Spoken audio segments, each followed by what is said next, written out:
ओम शांति। मैं सहनशीलता का अवतार, समस्या मुक्त आत्मा हूँ। मेरा कनेक्शन बाप से है,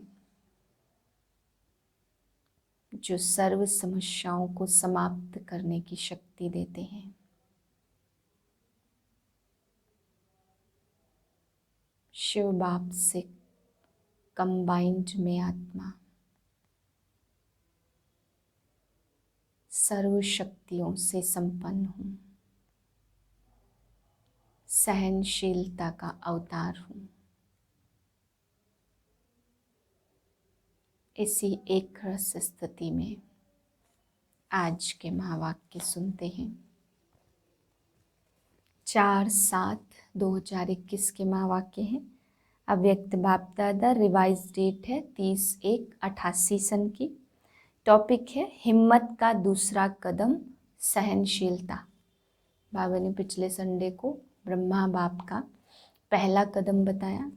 आज की मुरली में बाप ब्रह्मा बाप का दूसरा कदम बता रहे हैं, जिसमें बाबा ने सहनशीलता का पाठ सिखाया। बाबा कहते बच्चे, दूसरा कदम है ही सहनशीलता। बाबा समझाते कि आज अनादि बाप अपने आदि श्रेष्ठ रचनाओं को देख रहे थे। जो सबसे पहली रचना है उसे बाप देख रहे थे, लेकिन उसमें भी जो सबसे नंबर 1 रचना है वो है ब्रह्मा बाप। सबसे पहली रचना ब्रह्मा बाप होने के कारण ब्रह्मा बाप आदि देव कहलाए। तो बाबा कहते आदि देव का मतलब ही है संगम युग की भी आदि रचना, स्थापना के समय की सबसे पहली रचना, उसको भी आदि देव कहा। और आदि देव अर्थात सतयुगी देवताई दुनिया का प्रथम देव। तो बाबा कहते हैं सतयुगी भी आदि देव और संगम युगी भी आदि देव। तो समय के आधार पर जो आदि और श्रेष्ठ रचना है वो है आदि देव। फिर बाबा समझा रहे कि आदि देव ब्रह्मा नंबर 1 कैसे गए, कौन सी विधि को उन्होंने यूज किया जिससे वे नंबर 1 बनने की सिद्धि प्राप्त की। बाबा कहते संगम युग में फरिश्ता रूप में भी नंबर 1, ब्राह्मण रूप में भी नंबर 1, और ब्राह्मण सो फरिश्ता और फरिश्ता सो देवता रूप में भी बाप नंबर 1 गए। तो उसका पहला कदम बाबा ने आज बताया सहनशीलता। जब ब्रह्मा बाप शिव बाबा के बने तो बाप से तो सर्वश्रेष्ठ वर्षा मिला, लेकिन दुनिया से क्या मिला? अत्याचार और गालियाँ और बहुत सारे दुश्मन बने। तो बाबा ने सदा बाप के श्रेष्ठ वर्षे को लिया और दुनिया की हर बात को सहन किया। तो बाबा कहते सहनशील का मतलब यह नहीं है कि मजबूरी से सहन किया या दुखी होकर समय को निकाला। सहनशीलता का मतलब ही बाबा ने बताया कि कितना भी अत्याचार सुना, कितना भी किसी भी प्रकार की बातें सुनी, कैसे भी अपशब्द सुने, फिर भी उसमें मुस्कुराते हुए हर चीज को पार किया। किसी भी आत्मा ने बाबा को दुश्मन की भावना से देखा, उसको भी रहम दिल भावना से सकाश दिया। तो इसको कहते हैं सहनशीलता। तो बाबा कहते यादगार शास्त्र में हनुमान का मिसाल है ना, कि वो कितना असंभव बात को भी संभव किया। पहाड़ जैसी समस्या भी थी, उसको भी गेंद बना करके ले आया। तो बाबा कहते आदि देव का ही यह यादगार है, इसलिए नाम भी आदि देव रखा। आबू में बाबा कहते यादगार भी आदि देव के रूप में है। तो बाप ने कितनी भी बड़ी समस्या है उसको सदा मुस्कुराते हुए पार किया, हंसते हुए पार किया, इसलिए हनुमान का मिसाल है। फिर बाबा समझाते कि सहनशीलता का मतलब है कितनी भी बड़ी समस्या है, कितना भी बड़ा विस्तार है, उसको भी बीती को बिंदी लगा करके सार रूप में समा लेना। बाबा कहते पार तो वो भी करता है जो विस्तार में जाता है, पार वो भी करता है जो सार में रहता है, परंतु जो बातों के विस्तार में जाते हैं उनकी समय, शक्तियाँ, सब कुछ वेस्ट होता है, और वेस्ट होने के कारण वे फिर थकते हैं, दिल से कष्ट हो जाते हैं।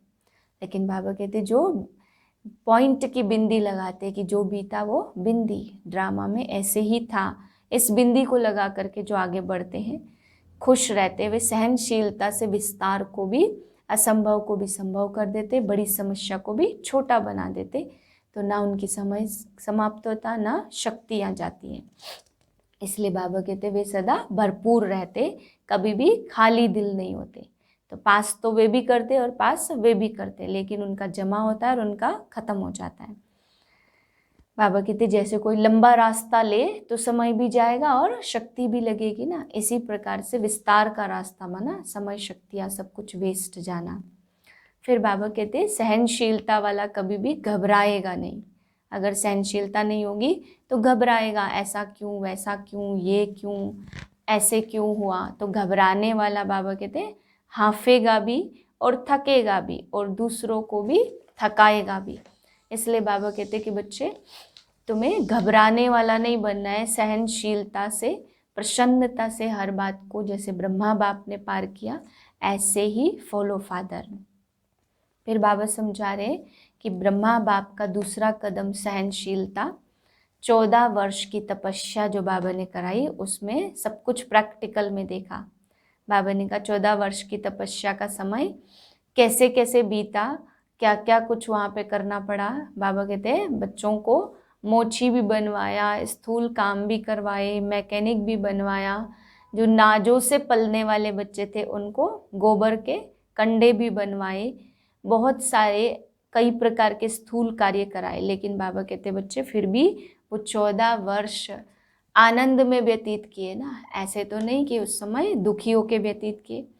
जो मूझ गए, जो छोड़ के चले गए, तो बाबा कहते वे तो फिर मूझ ही गए, वे तो दुनिया में ही चले गए, दुख की दुनिया में। लेकिन जो बाप के साथ रहे, मौजों में रहे, तो आज औरों को भी मौजों की जीवन का अनुभव करा रहे हैं। फिर बाबा समझा रहे हैं कि सहनशीलता में बाप के 2 पेपर आए। पहला पेपर सदा बाप के जो भी अनेक आत्माएं जैसे ही बाबा के बने तो यज्ञ की स्थापना में बहुत सारे विघ्न आए, अत्याचार बाबा को सहन करने पड़े, अपशब्द सुनने पड़े। तो बाबा कहते एक तो बाहरी दुनिया से अत्याचार, बाहरी दुनिया से अपशब्द, और दूसरा बाबा के बच्चे बने हुए कई आत्माएं असंतुष्ट होने के कारण ट्रेटर बन गई। तो उनकी असंतुष्टता का भी, उनको संतुष्ट करने में भी सहयोग देना, रहम की भावना से उनको शांत करना, उनकी भी सारी बातें सहन करना। तो बाबा कहते दोनों तरह की बातें बाबा ने सामना भी की, सहन भी की, सहनशीलता का पूरा पाठ पढ़ाया। इसलिए बाबा कहते बच्चे तुम्हें भी मूझना नहीं है, बल्कि मौजों की जीवन व्यतीत करनी है। जैसे ब्रह्मा बाप ने स्थूल मौज नहीं देखी कि स्थूल साधन मिले, स्थूल सारी चीज़ें मिले तो मौज करे, नहीं, ब्रह्मा बाप ने सदा दिल से मौज की कि कौन सी प्राप्ति मुझे हुई है, किसके साथ में हूँ। इसी प्रकार से बाबा कहते तुम बच्चों को भी मूझना नहीं है, मूझने वाला उलझेगा भी और दूसरों को भी उलझाएगा। फिर बाबा ने आज मुरली कुमार भाइयों को भी समझाई है और बाबा ने माताओं के लिए भी समझाया कि तुम भाग्यशाली हो, लेकिन मेरा बाप कहना खाली कहना ही नहीं बल्कि अधिकार से मेरा बनाना। आज ऑलमाइटी अथॉरिटी बाप अपनी पहली श्रेष्ठ रचना को देख रहे हैं। पहली रचना ब्राह्मणों की रचना है। उसकी पहली रचना में भी पहला नंबर ब्रह्मा को कहेंगे। पहली रचना का पहला नंबर होने के कारण ब्रह्मा को आदि देव कहा जाता। इसी नाम से इस आबू पर्वत पर यादगार आदि देव नाम से है। आदि देव अर्थात आदि रचना भी कहा जाता और साथ साथ आदि देव अर्थात नई सृष्टि के आदि का पहला नंबर देव। पहली देव श्री कृष्ण के रूप में ब्रह्मा ही बनते हैं, इसलिए नई सृष्टि के आदि का आदि देव कहा जाता। सतयुग में भी आदि रचना का पहला नंबर अर्थात आदि देव कहो व ब्राह्मण आत्माओं के रचता ब्रह्मा कहो तो संगम पर और सृष्टि के आदि पर दोनों समय के आदि हैं, इसलिए आदि देव कहा जाता है। ब्रह्मा ही आदि कर्मातीत फरिश्ता बनता है। ब्रह्मा सो फरिश्ता और फरिश्ता सो देवता। सब में नंबर 1 ऐसा नंबर 1 क्यों बने? किस विधि से नंबर 1 सिद्धि को प्राप्त किया? आप सभी ब्राह्मण आत्माओं को ब्रह्मा को ही फॉलो करना है। क्या फॉलो करना? इसका पहला कदम है समर्पणता। यह तो पहले सुनाया। पहले कदम में भी सब रूप से समर्पण बन के दिखाया। दूसरा कदम सहनशीलता। जब समर्पण हुए तो बाप से श्रेष्ठ वर्षा मिला, लेकिन दुनिया वालों से क्या मिला? सबसे ज्यादा गालियों की वर्षा किस पर हुई? चाहे आप आत्माओं को भी गालियां मिली या अत्याचार हुए, लेकिन ज्यादा क्रोध व गुस्सा ब्रह्मा को ही मिलता रहा। लौकिक जीवन में जो कभी एक अपशब्द भी नहीं सुना, लेकिन ब्रह्मा बना तो अपशब्द सुनने में भी नंबर 1 रहा। सबसे ज्यादा सर्व के स्नेही जीवन व्यतीत की, लेकिन जितना ही लौकिक जीवन में सर्व के स्नेही रहे, उतना ही अलौकिक जीवन में सर्व के दुश्मन रूप बने। बच्चों के ऊपर अत्याचार हुआ तो स्वतः ही इनडायरेक्ट बाप के ऊपर अत्याचार हुए, लेकिन सहनशीलता के गुण से व सहनशीलता की धारणा से मुस्कुराते रहे, कभी भी मुरझाए नहीं। कोई प्रशंसा करे और मुस्कुराए, इसको सहनशीलता नहीं कहते। लेकिन दुश्मन बन क्रोधित हो अपशब्दों की वर्षा करे, ऐसे समय पर भी सदा मुस्कुराते रहना, संकल्प मात्र भी मुरझाने का चिन्ह चेहरे पर ना हो, इसको कहा जाता सहनशील। स्थापना के कार्य में, सेवा के कार्य में कभी छोटे बड़े तूफान आए, जैसे यादगार शास्त्रों में हनुमान को दिखाते कि इतना बड़ा पहाड़ भी हथेली पर गेंद समान ले आया। ऐसे कितनी भी बड़ी समस्या, तूफान हो, विघ्न हो, पहाड़ हो, अर्थात बड़ी बात को छोटा सा खिलौना बनाए, खेल की रीति से सदा पार किया, व बड़ी भारी बात को सदा हल्का बनाए, स्वयं भी हल्के रहे और दूसरों को भी हल्का बनाया। इसको कहते हैं सहनशीलता। छोटे से पत्थर को पहाड़ नहीं, लेकिन पहाड़ को गेंद बनाया, विस्तार को सार में लाया, यह है सहनशीलता। विघ्नों को, समस्या को अपने मन में व दूसरों के आगे विस्तार करना, अर्थात पहाड़ बनाना है, लेकिन विस्तार में ना जाए, नथिंग न्यू के फुल स्टॉप से बिंदी लगाए, बिंदी बन आगे बढ़े। इसको कहते विस्तार को सार में लाना। सहनशील श्रेष्ठ आत्मा सदा ज्ञान योग के सार में स्थित हो, ऐसे विस्तार को, समस्या को, विघ्नों को भी सार में ले आती है, जैसे ब्रह्मा बाप ने किया। जैसे लंबा रास्ता पार करने में समय शक्तियां समाप्त हो जाती, अर्थात ज्यादा यूज होती है, ऐसे विस्तार है लंबा रास्ता पार करना, और सार है शॉर्टकट रास्ता पार करना। पार दोनों ही करते, लेकिन शॉर्टकट करने वाले समय और शक्तियों की बचत होने के कारण निराश नहीं होते, दिल शिकस्त नहीं होते, सदा मौज में मुस्कुराते पार करते हैं। इसको कहा जाता है सहनशीलता। सहनशीलता की शक्ति वाला कभी घबराएगा नहीं कि क्या ऐसा भी होता है। सदा संपन्न होने के कारण ज्ञान की और याद की गहराई में जाएगा। घबराने वाला कभी गहराई में नहीं जा सकता। सार वाला सदा भरपूर होता, इसलिए भरपूर संपन्न चीज की गहराई होती है। विस्तार वाला तो खाली खाली होता, इसलिए खाली चीज सदा उछलती रहती है।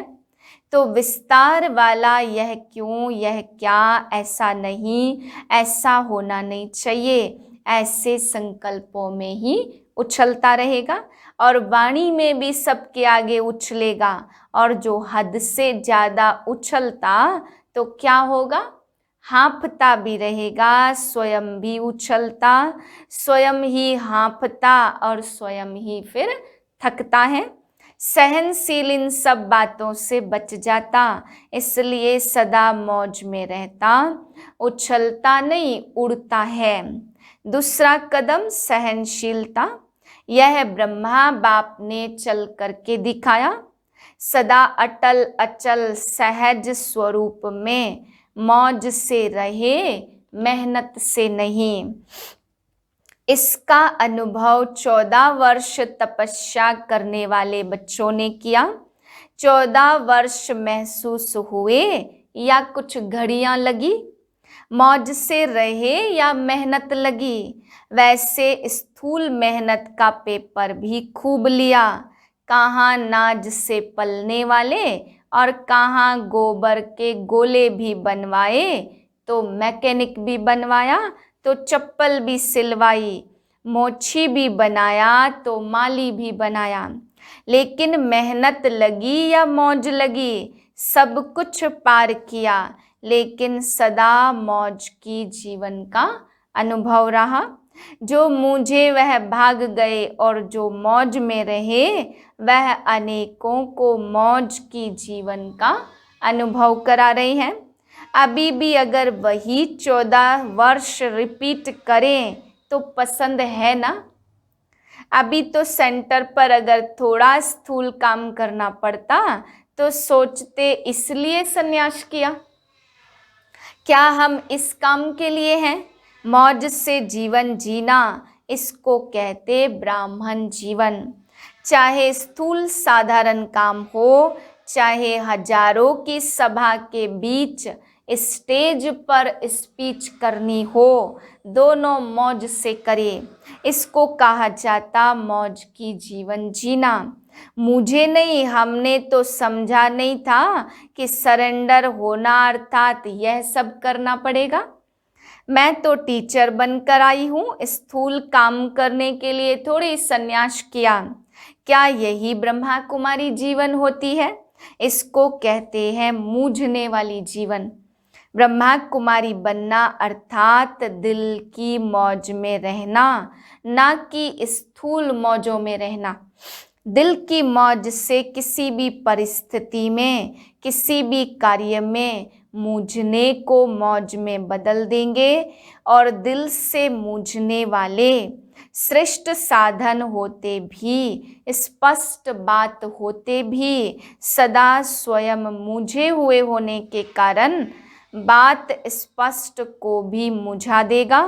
अच्छे साधन होते हुए भी साधनों की मौज नहीं ले सकेंगे। यह कैसे होगा? ऐसा नहीं ऐसा होगा। इसमें खुद भी मूझेगा और दूसरे को भी मुझा देगा। जैसे कहते हैं ना, सूत मूझ जाता तो मुश्किल ही सुधरता है। अच्छी बात में भी मूझेगा तो घबराने वाली बात में भी मूझेगा, क्योंकि वृत्ति मूझी हुई है, मन मूझा हुआ है, तो स्वतः ही वृत्ति का प्रभाव दृष्टि पर और दृष्टि के कारण सृष्टि भी मूझी हुई दिखाई देगी। ब्रह्मा कुमारी जीवन अर्थात ब्रह्मा बाप समान मौज की जीवन, लेकिन इसका आधार है सहनशीलता। तो सहनशीलता की इतनी विशेषता है, इसी विशेषता के कारण ब्रह्मा बाप सदा अटल और अचल रहे। 2 प्रकार के सहनशीलता के पेपर सुनाए।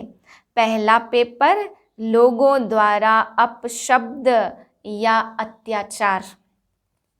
दूसरा यज्ञ की स्थापना में आए हुए भिन्न भिन्न विघ्न।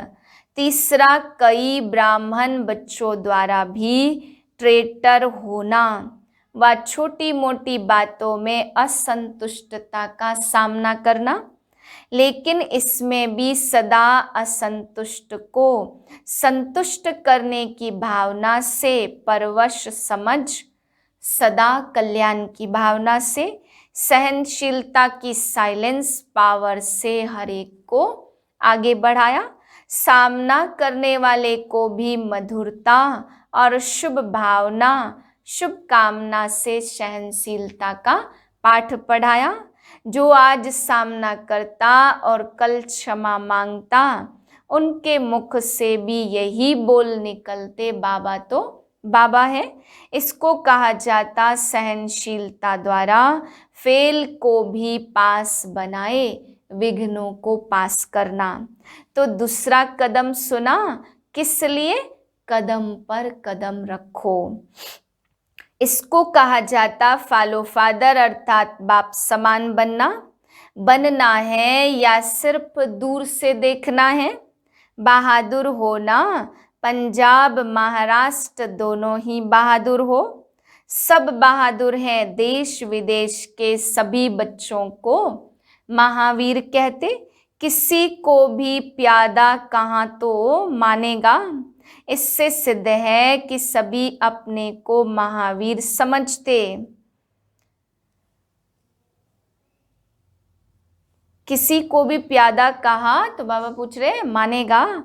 इससे सिद्ध है सभी अपने को महावीर समझते। महावीर अर्थात बाप समान बनना, समझा? अच्छा, देश विदेश के बच्चों को सदा बुद्धि से समर्पित, सदा परिस्थिति में व्यक्ति से सहनशील बनकर, हर बड़ी बात को छोटा कर सहज पार करने वाले, विस्तार को सार में और ब्राह्मण जीवन की मौज की जीवन जीने वाले, ऐसे बाप समान बनने वाले श्रेष्ठ आत्माओं को बाप दादा का समान भाव की स्नेह संपन्न याद प्यार नमस्ते। हम रूहानी बच्चों की रूहानी बाप को नमस्ते। पार्टियों से, कुमारों से, कुमारों की विशेषता क्या है? कुमार जीवन श्रेष्ठ जीवन है, क्योंकि पवित्र जीवन है। जहाँ पवित्रता वहाँ महानता। कुमार अर्थात शक्तिशाली, जो संकल्प करे वह कर सकते हैं। कुमार अर्थात सदा बंधन मुक्त बनने और बनाने वाले। ऐसी विशेषताएं हैं ना, जो संकल्प करो वही कर्म में ला सकते हो। स्वयं भी पवित्र रह औरों को भी पवित्र रहने का महत्व बता सकते हो। ऐसी सेवा के निमित्त बन सकते हो। जो दुनिया वाले असंभव कहते, वह ब्रह्मा कुमार चैलेंज करते, तो हमारे जैसा पावन कोई हो नहीं सकता। क्यों? क्योंकि बनाने वाला सर्वशक्तिमान है।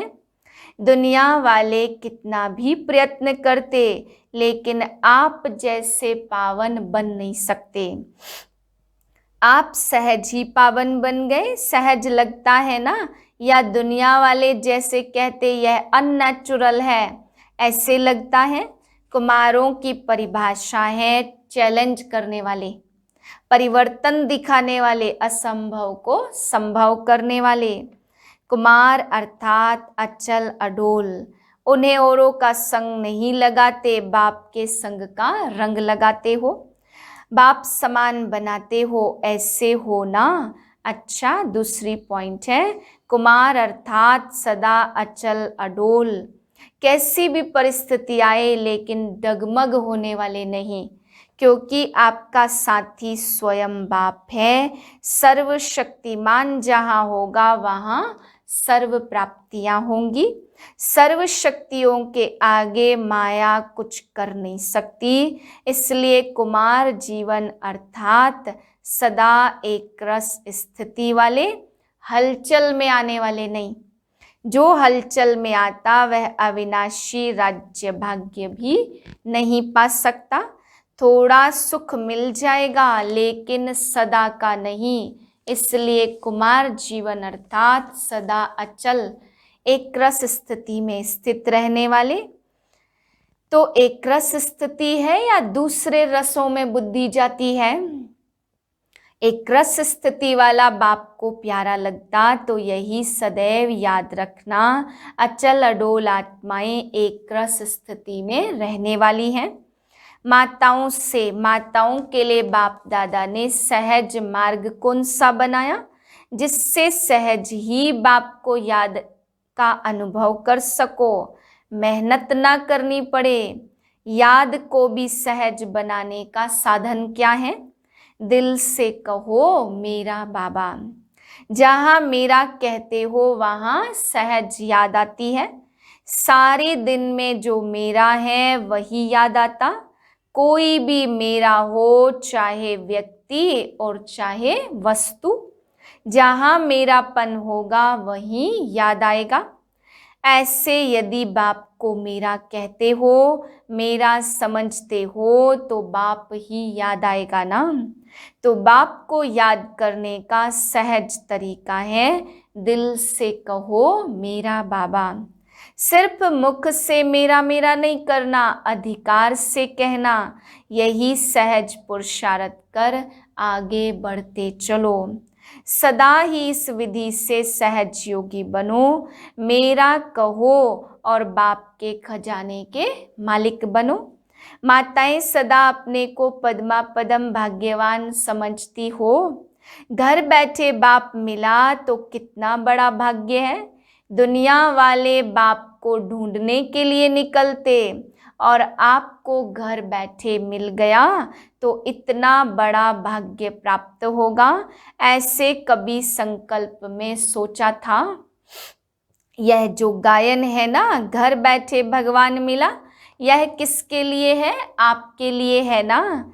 तो इसी श्रेष्ठ भाग्य को स्मृति में रख खुशी के झूले में झूलते रहो, खुशी में नाचो गाओ। तीसरी पॉइंट, शक्तियों को सदा कौन सी खुशी रहती? मैं सदा बाप के साथ कंबाइंड हूँ। शिव शक्ति का अर्थ ही है कंबाइंड। बाप और आप दोनों को मिलाकर कहते हैं शिव शक्ति। तो जो कंबाइंड है उसे कोई भी अलग नहीं कर सकता, ऐसी खुशी रहती है। निर्बल आत्मा को बाप ने शक्ति बना दिया, तो यही सदा याद रखो कि हम कंबाइंड रहने के अधिकारी बन गए।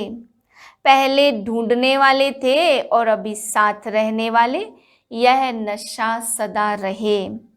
कितना भी माया कोशिश करे, लेकिन शिव शक्ति के आगे माया कुछ कर नहीं सकती। अलग रहते हो तो माया आती, कंबाइंड रहो तो माया आ नहीं सकती। यही वरदान सदा याद रखना, हम कंबाइंड रहने वाली शिव शक्तियाँ विजयी हैं। अच्छा वरदान है, कंफ्यूज होने के बजाय लूज कनेक्शन को ठीक करने वाले समस्या मुक्त भव। सभी समस्याओं का मूल कारण है कनेक्शन लूज होना। सिर्फ कनेक्शन को ठीक कर दो तो सर्व शक्तियां आपके आगे घूमेंगी। यदि कनेक्शन जोड़ने में 1-2 मिनट लग जाते तो हिम्मत हार कर कंफ्यूज ना हो जाओ। निश्चय के फाउंडेशन को हिलाओ नहीं, मैं बाबा का बाबा मेरा, इस आधार से फाउंडेशन को पक्का करो तो समस्या मुक्त बन जाएंगे। स्लोगन है, बीज रूप अवस्था में स्थित रहना, यही पुराने संस्कारों को परिवर्तन करने की विधि है। ओम शांति।